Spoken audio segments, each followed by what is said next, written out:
तो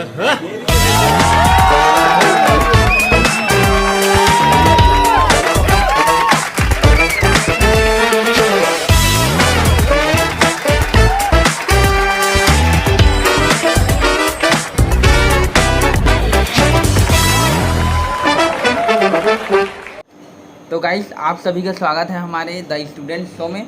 और आज हम पूछने वाले हैं अमन भाई से कुछ क्वेश्चन जो हमारे NSTI से रिलेटेड और इनकी लाइफ से जुड़ी कुछ बातें होंगी जो हमारे शो के माध्यम से ये शेयर करेंगे। तो अमन, आपको NSTI चेन्नई में मतलब आने का आइडिया कब से आया, या फिर NSTI करने का मन क्यों किया? NSTI एक्चुअली बहुत सारी अपॉर्चुनिटी क्रिएट करता है किसी भी स्टूडेंट के लिए, किसी भी पर्सन के लिए। और आई थिंक किसी को अगर इंस्ट्रक्टर बनना है ITI में, अगर एक अच्छी नॉलेज रखना है, अपने स्टूडेंट्स को देनी है, ऐसी सिचुएशन में उसको NSTI ज्वाइन करनी चाहिए। सिर्फ ओनली एजुकेशन पर्पज़ या जॉब पर्पज़ के लिए नहीं, और भी काफ़ी पर्पज़ होते हैं। तो मेरा मेन पर्पज़ था स्किल्स गेन करना, नॉलेज गेन करना। एक जो डिसिप्लिन यहाँ पे सिखाया जाता है वो बहुत ही ज़रूरी होता है युवा की जो एज में होता है, इसलिए मैं यहाँ पे आया। आप अपने बारे में कुछ बता दीजिए कि आप कहाँ से हो। नहीं, मैं अमन शर्मा मेरा नाम है और मैं जयपुर राजस्थान से बिलोंग करता हूँ। कि मेरा बर्थ स्टेट हरियाणा रहा है पहले से, और लेकिन मेरी स्टडी वगैरह सब कुछ राजस्थान में हुई। हालांकि दोनों ही स्टेट काफ़ी अच्छे हैं। भारत में देखें तो हर स्टेट अच्छा है, लेकिन उनकी अपनी अपनी एक आइडेंटिटी होती है अलग तरीके की। और एजुकेशन होने के बाद में पर्पज़ एक होता है ना कि कुछ करना है, अलग अलग सभी का होता है। इंटरेस्ट एरिया, तो मेरा इंटरेस्ट एरिया कंप्यूटर में रहा। तो 12th के बाद में मैंने ITI में ज्वाइन किया। उसके बाद में जो कंपनी जिसमें भी मैंने काम किया है अब तक, वो सभी कंप्यूटर रिलेटेड थी, जैसे कि ई-मित्र वगैरह हो गया, कोलिशन हो गया। उसके बाद मैंने पेट्रोल पंप पे भी काम किया, एज ए डायरेक्टर, क्या बोलते हैं, मैनेजिंग डायरेक्टर के रूप में मैंने काम किया। स्कूल्स वगैरह में टीचिंग में भी मैं कंप्यूटर टीचर रहा। लगा कि कंप्यूटर एक फील्ड है जो बहुत सारी अपॉर्चुनिटी दे सकता है। तो जैसे कि आप यहाँ NSTI आए हैं, मतलब CITS कर रहे हैं, तो इससे पहले आपने क्या किया है जिसके बाद आप CITS कर रहे हैं? मैं एक्चुअली इससे पहले एक कंपनी में काम कर चुका हूँ, जो कि फाइनेंस से रिलेटेड कंपनी थी, डोगमा सॉफ्ट लिमिटेड। उसके बाद में मैंने स्कूल्स वगैरह ज्वाइन किया, तो मेरा वहाँ से इंटरेस्ट जगा टीचिंग सेक्टर में। उसके बाद मैंने डिसाइड कर लिया था कि CITS में जाना चाहिए। एक्चुअली बहुत सारी अपॉर्चुनिटीज़ होती हैं। तो जैसे कि CITS करने के बाद आपका गोल क्या है, आप क्या करना चाहते हैं? एक्चुअली जैसा कि मैंने बताया कि बहुत सारी अपॉर्चुनिटीज़ ओपन हो जाती है CITS कोर्स के बाद में। आप खुद का बिजनेस डेवलप कर सकते हैं, किसी कंपनी में ज्वाइन कर सकते हैं, इंस्ट्रक्टर भी बन सकते हैं, और कोई भी अपना छोटा स्टार्टअप कर सकते हैं। तो अभी फ़िलहाल तो मेरा यही है कि मैं स्टार्टिंग में थोड़ा सा और वर्क एक्सपीरियंस में लेना चाहता हूँ। जैसे बताना चाहूँ, मैं कम वर्क एक्सपीरियंस है, पहले वर्क एक्सपीरियंस में इम्प्रूव करूँगा। और उसके लिए वैसे कहीं पे ज्वाइन वगैरह करूँगा टीचिंग सेक्टर में। फर्स्ट प्रायोरिटी मेरी ये रहेगी, उसके बाद में जैसे जैसे। तो जैसे कि आपने बताया कि इसके बाद हम लोग मतलब बहुत सारी अपॉर्चुनिटीज़ हमारे पास आ जाती है CITS करने के बाद। तो आप क्या चूज़ करना चाहेंगे? जैसे कि इस फील्ड में वेब डेवलपर हो गया, या फिर कोडिंग से रिलेटेड कोई भी, या IT फील्ड हो गया, या फिर इंस्ट्रक्टर भी बन सकते हैं। तो आप क्या बनना चाहेंगे? एक्चुअली जो सक्सेस हमें चाहिए उसके लिए हमें पहले ही गोल और टाइम वगैरह सब कुछ डिसाइड करके रखना पड़ता है, क्योंकि ये बहुत ही इसेंशियल चीज़ होती है। अगर इन्हें हम ख़राब में जाने देंगे तो बाद में दिक्कतें आने लगती है। हर चीज़ के लिए एक स्पेसिफिक टाइम मैंने डिसाइड किया हुआ है। अगर मैं टीचिंग सेक्टर में अगर अच्छी जगह पोजीशन में नहीं पहुंच पाता हूँ, तो मैं वहाँ से क्वाइट करके दूसरे सेक्टर में जाना पसंद करूँगा। जैसे मैंने ड्यूरेशन फिक्स हुई है तो मैं नेक्स्ट 2 ईयर्स तक टीचिंग सेक्टर में रहूँगा। उसके बाद में अगर सक्सेस नहीं मिलती है, मतलब इम्प्रूवमेंट नहीं आता है, then I will join the IT sector also. There is lots of advantages. तो जैसे आपको CITS के बारे में कि ये एक अच्छी अपॉर्चुनिटी है, इससे ये मतलब किया जा सकता है, इसके बारे में आपको कहाँ से नॉलेज मिला? एक्चुअली जब मैं ITI परस्यू कर रहा था 2019 में, हाँ या 2019 में, देन मैंने अपने टीचर से ऐसे ही पूछ लिया था बेसिकली कि ITI इंस्ट्रक्टर बनने के लिए क्या करना पड़ता था। उन्होंने कहा था कि कोर्स होता है, मुझे उन्होंने बताया। मैंने उतना फोकस नहीं किया, इंटरनेट वगैरह सर्च किया, तो मैंने डिसाइड किया कि हम करना चाहिए। फिर जब मैं करने वाला था तो एक फर्स्ट टाइम मेरा फॉर्म मिस हो गया, मैं नहीं फिल कर पाया, डेट निकल गई। उसके बाद सेकेंड टाइम में लॉकडाउन लगा। थर्ड टाइम में जब ओपन हुआ तो मैंने काफ़ी सर्च किया इसके बारे में, क्या होता है, बेस्ट कॉलेज इंस्टीट्यूट कौन सा है, और क्या क्या उसका सिलेबस मेन होता है। क्योंकि जब तक हम ये नहीं पता होगा कि हम बुक में क्या पढ़ने वाले हैं, तो उस बुक को पूरा पढ़ने से कोई फ़ायदा नहीं मिलेगा। जब तक आपको ओवरव्यू नहीं होता है ना, तब तक आई थिंक उसको परस्यू नहीं करना चाहिए, ओवरव्यू होना चाहिए आपको क्या करने वाले ना। तो उसको करने के बाद मैंने देखा और सिलेक्ट किया कॉलेज और फिर एग्ज़ाम परस्यू किया और सिलेक्ट हो गया। तो जैसे जो NSTI या फिर CITL जो कोर्स है वो मतलब हर स्टेट से लोग यहाँ पर आए हुए हैं, तो यहाँ मतलब आने से पहले आपको किन किन दिक्कतों का सामना करना पड़ा? Actually I suffered few things only. First is the food. खाने की तो थोड़ा इशू होता है, लेकिन but knowledge is the must important. उसको साथ में कॉम्प्रोमाइज़ करें तो मैं खाने के साथ कॉम्प्रोमाइज़ करना चाहूँगा नॉलेज की बजाय। तो किसी भी स्टूडेंट अगर उसके पास में अच्छा ब्रेन है, अगर उसको उस पर अच्छा अडॉप्टेड है, तो वो सबसे पहले नॉलेज को ही प्रेफरेंस देगा खाने की बजाय। यहाँ पे मुझे खाने की और साथ में कुछ लैंग्वेज स्टार्टिंग में मुझे लगा कि मैं उतना कॉन्फिडेंट नहीं था इंग्लिश को लेके, बट अभी थोड़ा कॉन्फिडेंट हूँ। मैं काफ़ी स्टाफ मेंबर के साथ में बात करता हूँ, तो language not an barrier for me right now. तो जैसे कि हमारे दर्शकों का मानना है या फिर जो हमें देख रहे हैं, जो NSTI चेन्नई के बारे में सोचते हैं कि वहाँ कैसा माहौल होगा, क्या होगा, तो इस बारे में आप क्या कहना चाहेंगे? NSTI चेन्नई कैसा है आपके हिसाब से? Actually NSTI Chennai having the most valuable institute for a youth generation instructor. I think अगर किसी को प्रेफरेंस देनी चाहिए तो फर्स्ट प्रेफरेंस होनी चाहिए हमारे लिए NSTI चेन्नई की।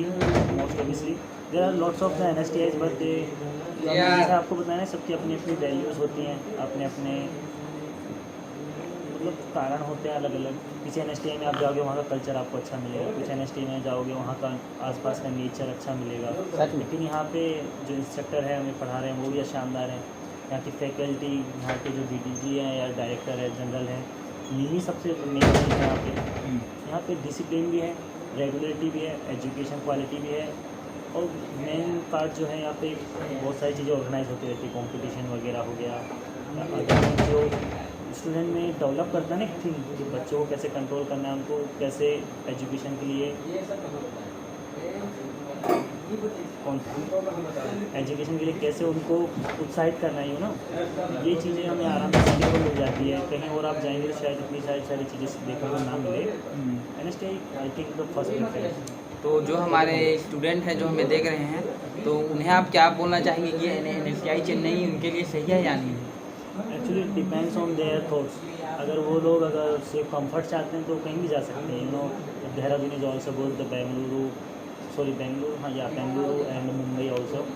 बट अगर नॉलेज, डिसिप्लिन और कुछ चीज़ों को देखें बेस्ट फैकल्टी के रूप में, या फिर जॉब अपॉर्चुनिटी भी यहाँ पर बहुत अच्छी होती है।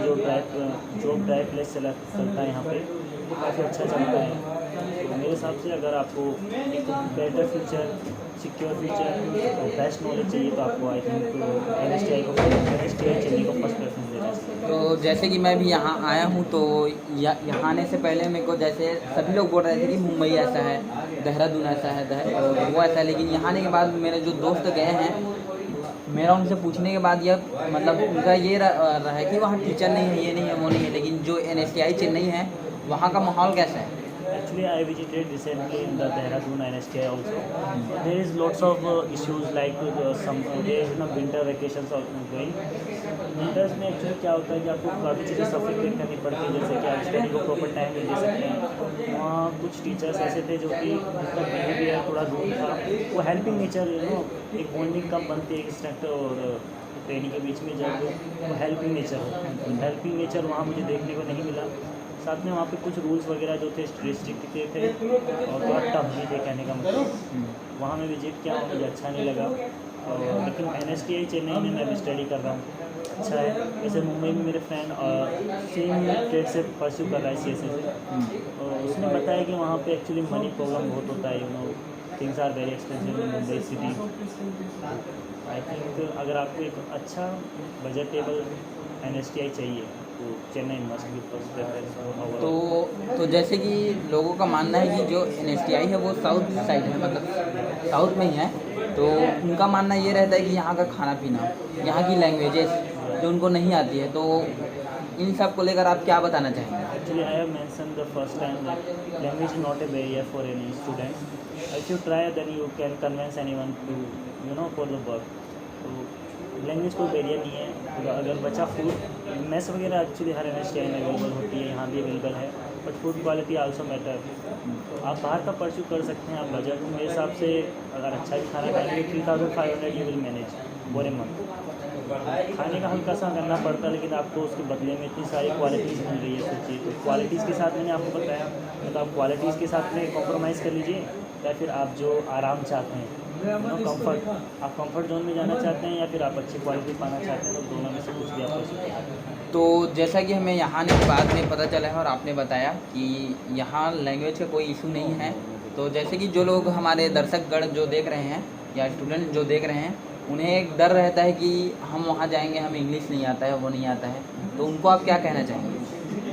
एक्चुअली जो हमारी एज है, मैक्सिमम जो स्टूडेंट्स होते हैं 18+ होते हैं, जैसे कि आप देख रहे हो यहाँ पे ओवरऑल NSTI में कहीं भी चले जाइए इंडिया में 18+ मिनिमम होते हैं, और 12th अबाव भी होते हैं ज़्यादातर, क्योंकि ग्रेजुएशन में कुछ लोग परस्यू कर रहे हैं। तो बेसिक इंग्लिश उन लोगों को आती है, उन वर्ड्स को यूज़ कर करके वो आराम से कन्वर्सेशन कर सकते हैं किसी भी साउथ इंडियन के साथ में। इंस्ट्रक्टर मैक्सिमम जो NSTI चेन्नई में है वो लिटिल बिट हिंदी जानते, तो आपको उतना मतलब सफरकेट नहीं करना पड़ेगा, परेशानी नहीं होगी मेरे हिसाब से। तो जैसा कि आपको अमन भाई ने बताया कि जो NSTI चेन्नई है वो हर चीज़ में बेस्ट है, चाहे पढ़ाई का मामला हो, बस थोड़ा सा खाने का इशू है, लेकिन आप अगर बाहर में जाएं तो आपको आपकी मनपसंद की चीज़ें भी खाने को मिल जाएंगी।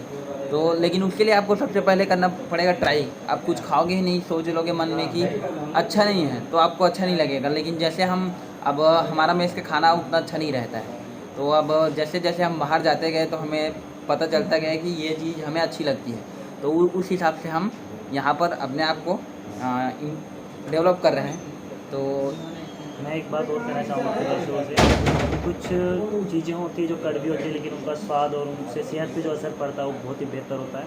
तो यहाँ आपको थोड़ी सी समस्याएं होंगी, लेकिन जो फ्यूचर के लिए जो फल होगा वो बहुत ही मीठा होगा, बहुत ही स्वादिष्ट होगा, हेल्थ के लिए भी, फ्यूचर के लिए भी, सब चीज़ों के लिए। बस, थैंक यू। तो जो NSTI जैसे जो CITS कोर्स होता है, तो उस कोर्स के बारे में आपसे पूछना चाहूँगा कि इससे पहले आपने क्या किया और क्या करना इसके लिए ज़रूरी होता है, जिसके बाद हम ITI या CITS का कोर्स कर सकते हैं। Actually there is huge area criteria. Basically ITI pass होना चाहिए, सबसे मेन तो वही होता है। ITI हाँ, ITI पास होना चाहिए। आई थिंक वो लोग आराम से परस्यू कर सकते हैं। मैं कहना भी ये चाहूँगा जिसने ITI किया है या फिर डिप्लोमा किया हुआ है, मतलब पॉलीटेक्निक वगैरह किसी ट्रेड से, उन्हीं को परस्यू करना चाहिए। अदरवाइज जो BTech वगैरह को भी प्रेफरेंस दी जाती है हमारे CITS कोर्सेज में, उनको आई थिंक परस्यू नहीं करना चाहिए, बिकॉज उनका सेक्टर अलग है, उनकी स्किल्स भी नहीं है उतनी ज़्यादा। तो आई थिंक ITI और डिप्लोमेट जो होते हैं उनको परस्यू करना चाहिए CITS को, अगर वो लोग प्रेफरेंस देते हैं टीचिंग सेक्टर्स में। CITS कोर्स का मतलब ही टीचिंग सेक्टर है मेनली। अगर आप टीचिंग के सेक्टर में जाना चाहते हैं तो मेनली आप CITS कोर्स परस्यू कीजिए, लेकिन होल्डिंग आपको ITI और डिप्लोमेटिक होना चाहिए, क्योंकि आपको एक बेटर सेक्टर में हेल्प कर सकता है। अदरवाइज़ आप दूसरे सेक्टर से आते हैं, जैसे BTech हो गया या MTech हो गया, ऐसे में आपके पास नॉलेज होगी, लेकिन आपको थोड़ा आउटर एरिया से हो जाएगा नॉलेज। तो जिन बच्चों को आप नॉलेज देंगे वो उतना अच्छे से गेन नहीं कर पाएंगे। तो जैसा कि अमन भाई ने बताया कि हमें CITS कोर्स करने के लिए सबसे पहले ITI ज़रूरी होता है, ITI के बाद ही हम कर सकते हैं। तो मतलब इसके बाद हमने एक इंट्रेंस एग्ज़ाम दिला है CITS का, जिसके बाद हम यहाँ पर आए हैं। तो आपका जो CITS का जो एग्ज़ाम होता है उसमें आपके कितने मार्क्स थे? I think I score 53 marks. तो 53 मार्क्स थे।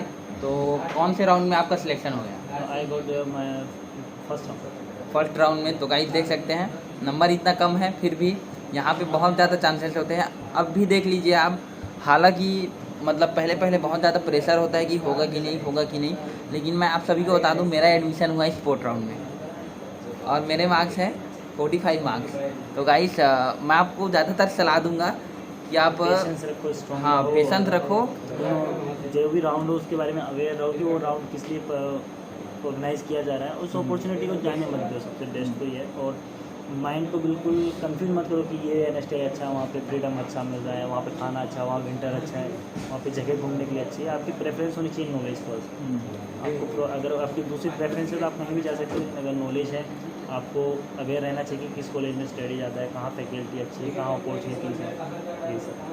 तो जैसा कि आपने बताया कि यहाँ घूमने वगैरह की जगह वो मायने नहीं घूमने की काफ़ी करती, अच्छी लेकिन जगह आप है मुझे सर। ये बताइए कि ये जो चेन्नई है, हाँ। इसके आसपास या फिर इसके पास में कितनी सारी घूमने के लिए जगह हैं, या फिर आप कहाँ कहाँ गए हैं? Actually, in the south states having the multiple beautiful places like Marina Beach also I visited।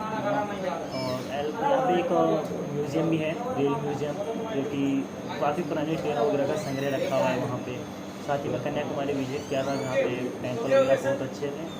और काफ़ी कुछ जगह यहाँ पे हैं, जैसे कि महाबलीपुरम नाम का एक प्लेस है।